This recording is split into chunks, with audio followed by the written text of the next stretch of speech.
How can mindfulness give us the strength and stillness to make decisions in difficult moments? Welcome to Mindfulness for Beginners. Hello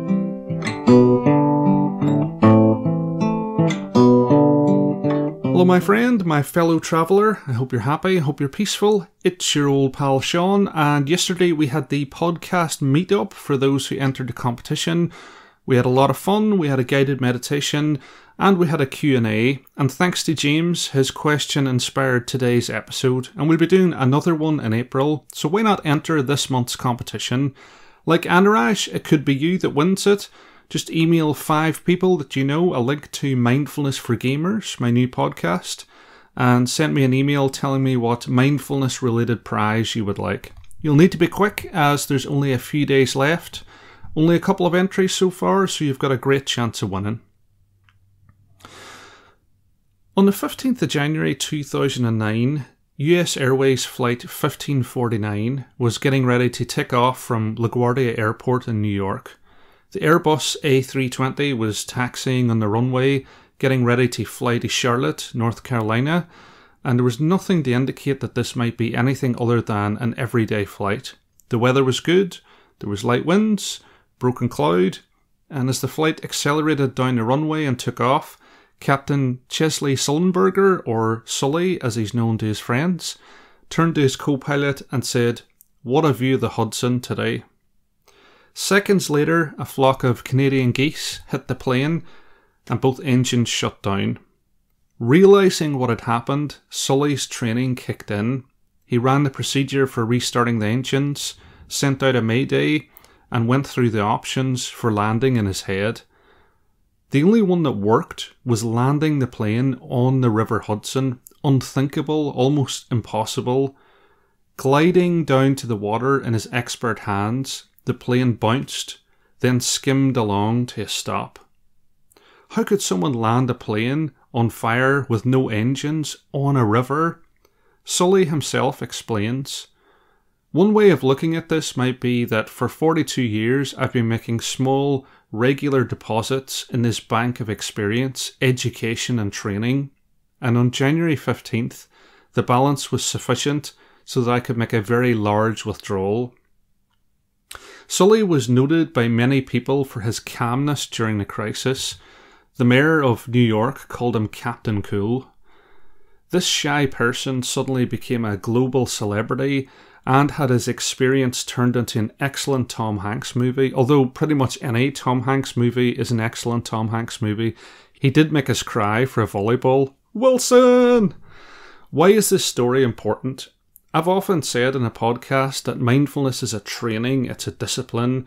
Like any training, you have to practice it regularly to make a transformative difference to your life. As Jon Kabat-Zinn says, don't talk about mindfulness, just get your butt on the cushion. We can read all the books we like about cooking, but we're not a chef until we try and make a dish. The reason why building that discipline is so important is that we need to be present for the decision points in our life which happen in every moment. Our brain has evolved to do simple things automatically. When we're a baby, trying to walk is a huge challenge, even when our legs are strong enough. It requires a lot of coordination, and that's why we baby-proof hard edges. But once we've got it, we hardly ever think about it. You don't have to tell your body to propel you to a standing position. You don't have to tell your left leg to swing out, shift your body weight forward, lift your right foot, etc., etc. You just do it. Walking has been put into the automated box, and you never have to think about it again unless there's something wrong with your body or you're mindfully walking. The interesting thing is, your mind automates these things automatically. You might have to put effort into figuring out how to drive a car, but you don't have to put effort into getting your mind to take over the running of that task. After a while, it's in the automated box and your mind does it for you. You don't really have to make decisions anymore. The problem is that if you're not careful, your mind can automate your entire life and your entire being, how you go about your day, how you interact with your loved ones, and we have a phrase for that, taking people for granted. and also how we react to difficult feelings. The mind needs supervision. If it's not supervised, it will make your decisions for you, and you don't want that. So what I would invite you to do is to train your awareness to kick in as much as possible, or at least at the important times, applying the right principles to help us get through difficult situations and decisions, just like Sully did. Being on autopilot wouldn't have saved him, his passengers and his crew. He needed to bring single-pointed awareness, calmness, and the right principles, developed over 42 years of training. We must do the same with our practice when we're faced with a difficult point. The first thing to work on is our calmness, and that's not easy to do. If we've got a big decision to make, then our mind wants to focus on all of the possibilities, all of the catastrophic futures that could arise if we get it wrong, and as a result, we feel anxious. In this state, we're not ready for problem solving yet. All that will likely happen is that we ruminate on the issue without getting anywhere, and we become more and more anxious, less able to make progress. If your mind is busy like this, sit for 20 minutes and focus only on your breath. You don't even need to be guided. Focus on the column of air between your nose and your diaphragm, just like I talked through in the introduction. The rhythm of your breath, the movement of your body. Your mind will be nagging at you to go and fix the problem. Let it nag. As Thich Nhat Hanh says, don't just do something, sit there. Sit there, sit there, sit there, and then sit there some more. You can't deal effectively with a difficult situation if your mind is fragmented into 1,000 future scenarios. Sit and breathe. A lot of the time, this is actually enough. This is all you need in order to see the path that you need to take. I can't tell you how many times I've been faced with a difficult decision and I've sat on a cushion, focused on my breath, allowed my mind to settle, and the insight that I've needed has come just like that. You need calm space to tap into your Buddha nature, to access insight. Like Sully, you need that calmness before you can take action. Secondly, you need to apply the principles from the teachings of mindfulness. Most of these have been covered by the podcast at one time or another, but reading Jon Kabat-Zinn, Thich Nhat Hanh, Tara Brach, and the other great teachers of mindfulness will give you the framework that will make decision-making much easier. Any framework is made up of principles, and mindfulness is no different. Mindfulness's framework is made up of interbeing in the nature of reality, compassion for yourself and others, happiness being possible even in difficult times, letting go of attachment and avoidance, speaking mindfully, listening deeply, and so on and so on. If you'd like a summary of the principles of mindfulness before you start ploughing into the masters, then I would invite you to Google the 14 mindfulness trainings, which is written by Thich Nhat Hanh.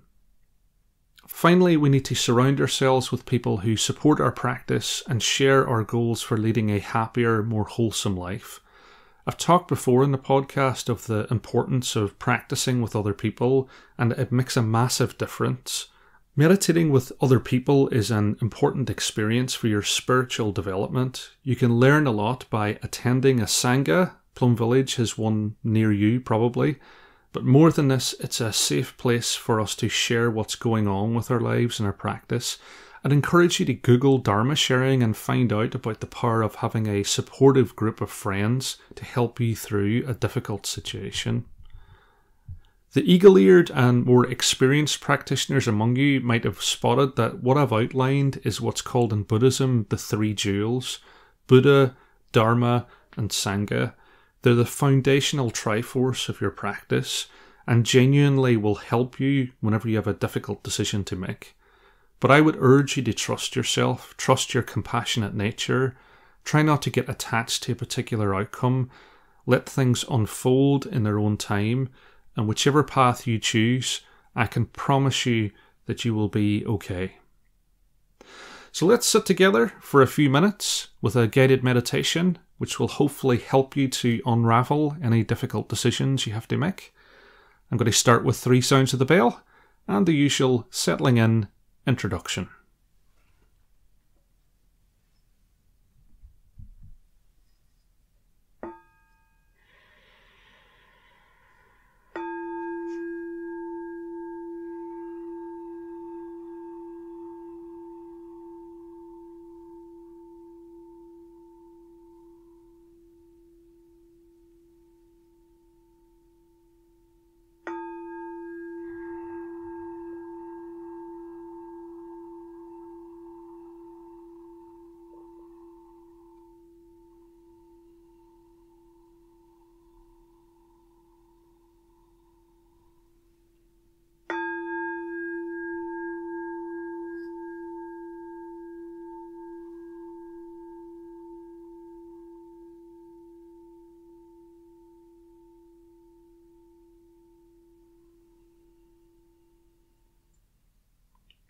we're going to start as we always do by applying our beginner's mind to our posture. So I would invite you to imagine that you have a thread attached to the crown of your head, and it's gently pulling you upwards into an upright position, your spine like a stack of coins, your heart raised upwards and outwards, your hands comfortably in your lap.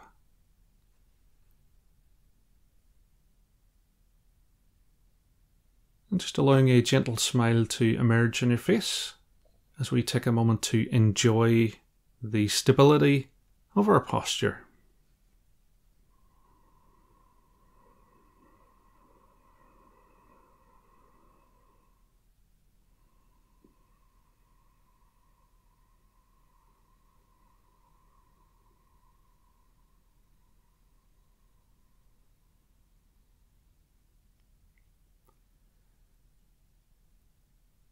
And then expanding that spotlight of awareness to your entire body, noticing where you feel warm or cold, noticing where you feel tense or relaxed, becoming aware of the sensation of the clothes against your skin, and the points of contact between your body and the chair and the floor.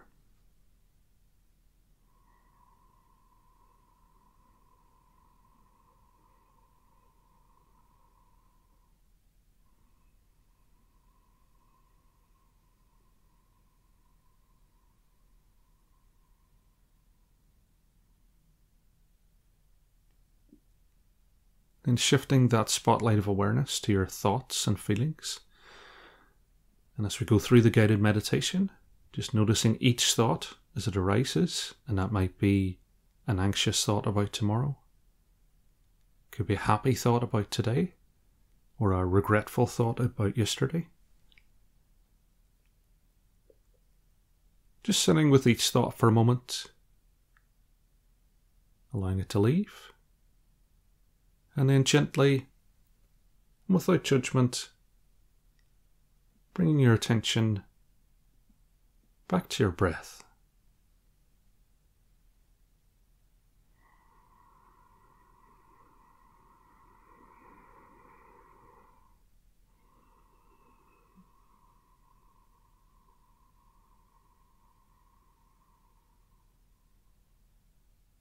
And finally, focusing your awareness on the breath.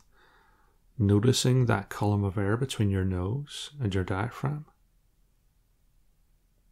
Noticing how the air feels cooler on the way in.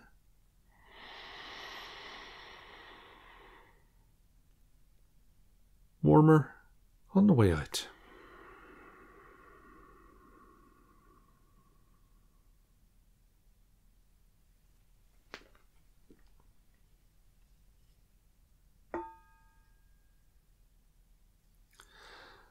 Breathing in, I know I am breathing in.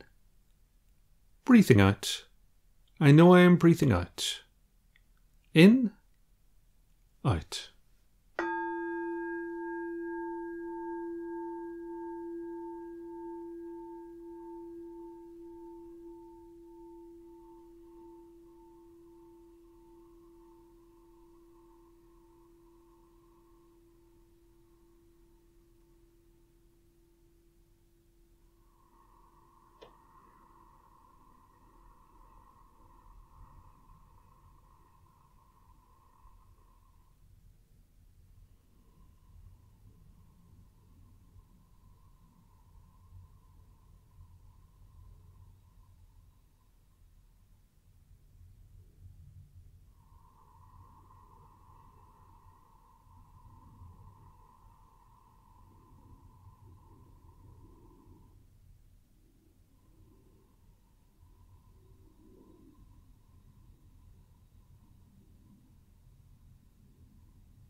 Breathing in, I see my Buddha nature, that stillness and calmness within me. Breathing out, I smile to my Buddha nature, seeing my Buddha nature, smiling.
Breathing in, I feel understanding towards myself. Breathing out, I feel compassion towards myself. Understanding, compassion.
Breathing in, I see myself in others. Breathing out, I see others in me. Seeing myself in others, others in me.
Breathing in, I see my attachment within the decision. Breathing out, I smile to my attachment. Attachment within a decision, smiling.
Breathing in, I see my aversion in the decision.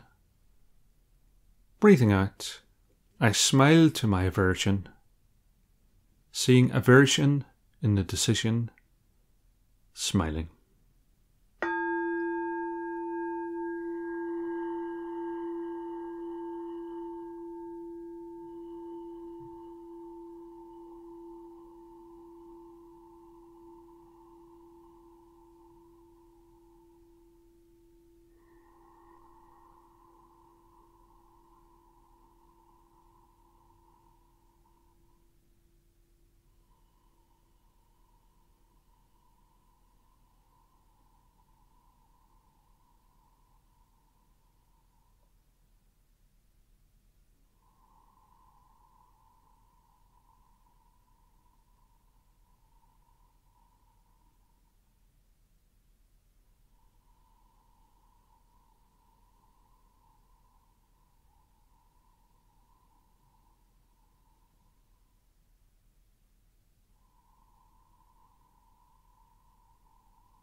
Breathing in, I see my doubt within a decision.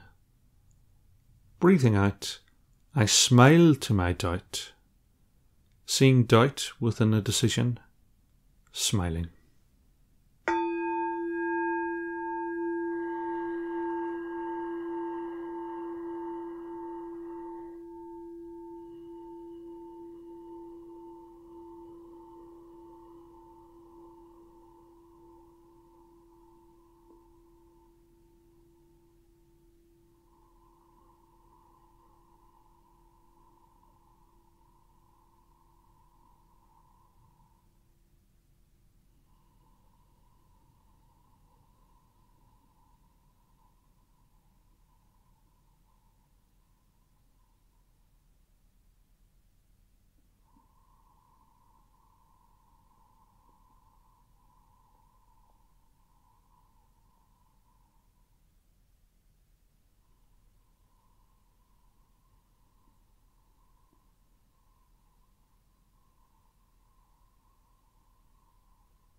Breathing in, I establish myself in the present moment.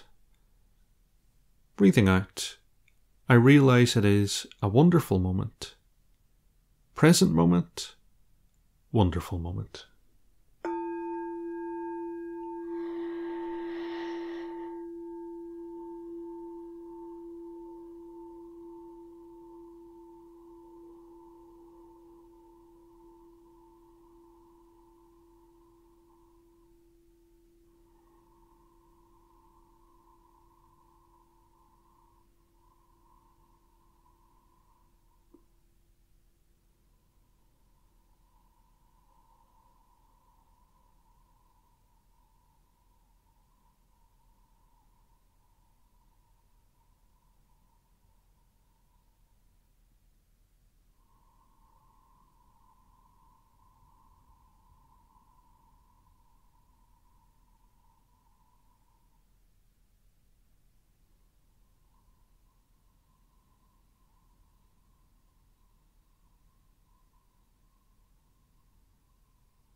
As we reach the end of the guided meditation, just taking a moment or two to notice any changes in your body.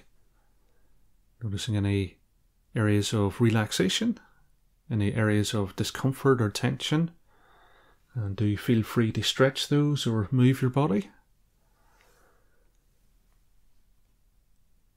Noticing any changes in your mind. And if you feel a sense of calm or peace, then I would invite you to carry that through the rest of your day. And finally, opening your eyes and returning your awareness to the room that you're in. And just before we finish, your mindfulness homework for this week.